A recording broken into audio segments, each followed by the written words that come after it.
Okay, today, boys and girls, we are going to be starting a rainbow painting.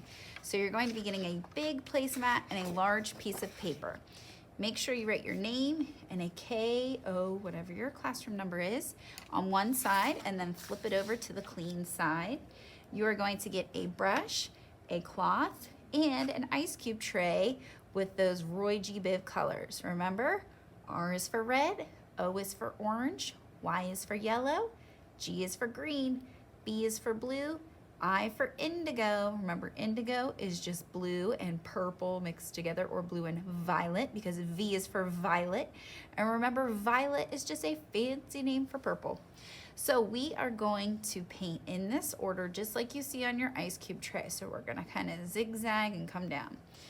So the cloth is to wipe your brush off in between colors. We do not use water cups because what happens is our brush gets really watery and wet, and then it gets our paint very watery and wet, and then it starts to run, and it does not work very well. It works just as well to wipe our paintbrush on a cloth and then on our placemat. So we're going to start with the red for Roy G. Biv, that rainbow order. So you want to make sure that you've got some paint on your brush. Notice I dipped, and then I wipe the tip of it just a little bit so it doesn't drip. Wipe the tip so it doesn't drip. So we're going to start way over to the far side of our paper, and we are going to paint a rainbow shape that touches the top middle of our paper and comes down on the other side. It does not have to be perfect at all. So just do your best. So I'm going to really press my brush down so those bristles fan out, and I'm going to start to curve. So just do your best. The line does not have to be perfectly smooth. So notice that I continue to dip my brush in the paint. One dip of paint will only get you so far, and then you have to start to dip again. Once you see that color starting to skip and you see some white coming through, re-dip and then go back over that. So it's a nice solid red. So you want to curve all the way up, touch that top of your paper, and then you can start to come and curve down on the other side. So I'm going to continue my red all the way down.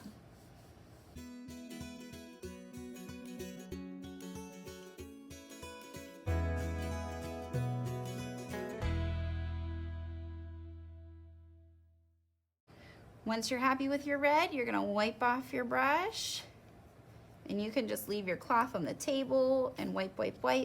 You just wanna wipe until you don't see a whole lot of red coming off. You can even wipe a little bit on your placemat. Just make sure you wipe in all directions, kind of turning your brush around until it's pretty clean. Then you're ready to dip into the next color.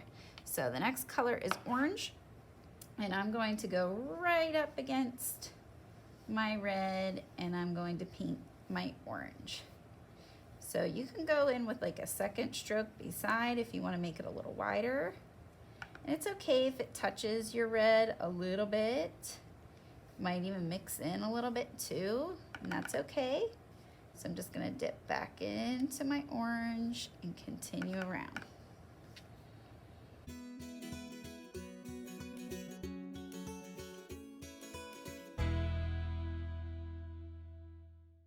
So once you're done with orange, clean, wipe. Get your brush really clean for this next color, because the next color is yellow, and it's a really light color. So you're going to continue with this pattern, just moving to the next color, going right beside the last color. Be careful where you're dipping. Remember, dip it, wipe the tip so it doesn't drip.